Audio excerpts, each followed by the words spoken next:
Assalamu alaikum.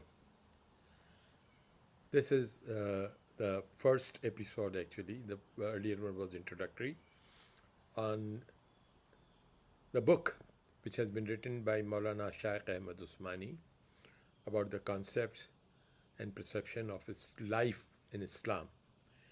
So it's basically the book is Islam mein Zindagi ka Nazariya Hayat, which basically means what is the Islamic perspective of life? What does Islam see and suggest in terms of the whole life that we have to live in this world? In the first chapter, we're talking about religion. What is religion? This is the fundamental question. And we are believers in different, we are believers across the globe in different religions, and all those religions have got something common. There are some commonalities. There are some distinctions. Uh, the first chapter talks about what is religion actually. Do we know? We think about what is religion. Why is it that so many people all over the world, majority of the people always follow some kind of a belief and conviction in some concepts. So religion basically, according to Islam, as suggested in the book, is way of life. What is the way? Literally, it means the walkway. It's religion or mazhab in Islam means a walkway. So this concept of a walkway is very deep in Islam, and it's what he's suggesting. Maulana is suggesting that there is no other religion which has the same concept of life and religion as Islam has. According to Islam, mazhab, according to its general different religions, religion is a lot of things are mysterious about it. A lot of things are not fully understood, and there are beliefs which are beyond comprehension of human mind. And there are people live in beliefs, and there are different beliefs. And practical life, the life that we live from morning till evening, we get up, we live through different stages in life. The childhood, the growing stage, then the adulthood, and then of course the old age. In all these stages, there are so many things, challenges day to day that come to life. Those are directly not suggested or solution or addressed in other religions. So not so clearly. There are some fundamental principles, but not so clearly and distinctly.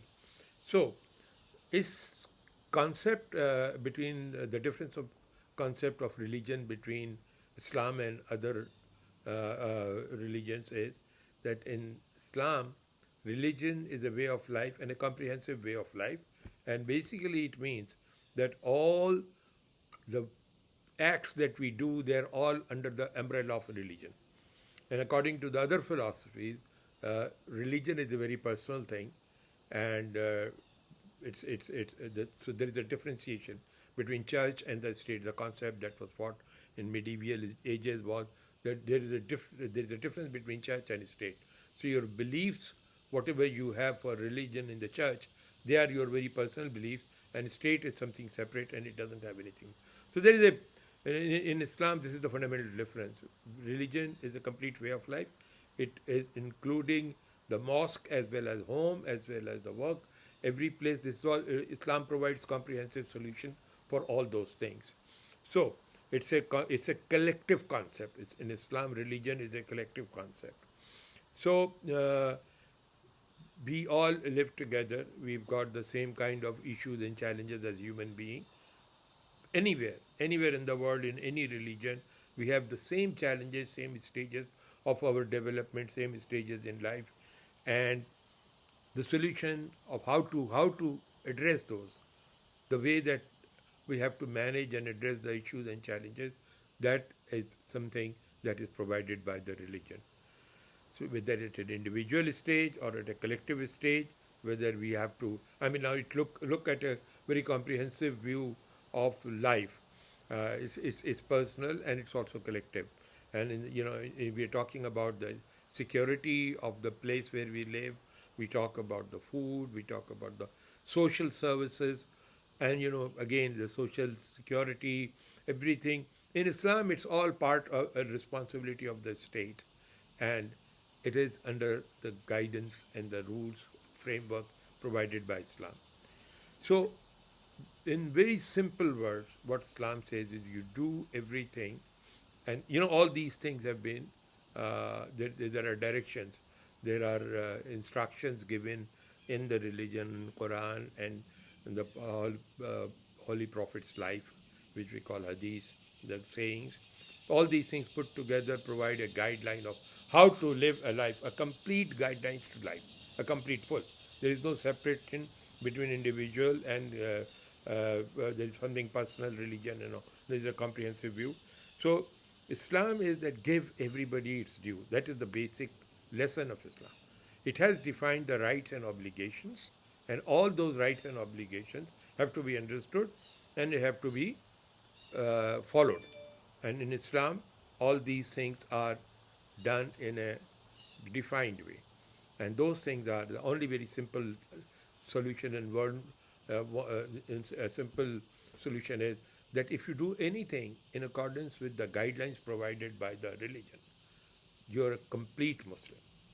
And it is, of course, Iman is the first aspect, but on the practical side of life, give everybody his due.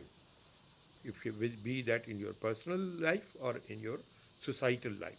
In personal life, obligations towards parents, obligation towards siblings, obligation towards children, obligation towards family, obligations towards neighbors, obligation towards the place you go to work, obligations towards your employees, obligation towards your seniors, everything, there is a defined set of obligations. And if you're doing or following all those obligations with the intention, because this is mandated by Islam, that is what the Islam's teaching is. You follow things in the right way, as just with the understanding that this is the guidance from Allah and that has to be followed. So that's the basic thing. And if you do anything, so that in a broader sense, even if you're resting, even if you're playing, even if you're relaxing your mind by watching some games or TV, there's nothing is un-Islamic. It's all part of the Islam. So if you get that understanding that anything that I'm doing is a concept of Islam, then we're following the Islamic principle. So religion basically is that guidelines that are provided by one, it is a combination of the beliefs which are obviously different in different religions. Secondly, in Islam, religion is a complete way of life. It's a way of life which includes the personal life as well as societal obligations. So living in a society, if a state imposes some tax, to pay the tax is a religious obligation. This is very important because people don't understand. So if we are not paying our taxes, we are not following the orders of Allah. And if we are not taking care of the locality where we live, we are creating, we are not maintaining the cleanliness, we are not watching out the health issues, then we are not following the instructions of Allah, because Allah has defined all these guidelines and mandates. So anything that you do with a good intention, with the context of order of Allah, this is basically Islam. And we need to have, according to this book, we need to have an understanding of our obligations. There are two kinds of obligation, one towards Allah and the other obligation is towards the people, we call creations of God. And they include human beings, they include all the other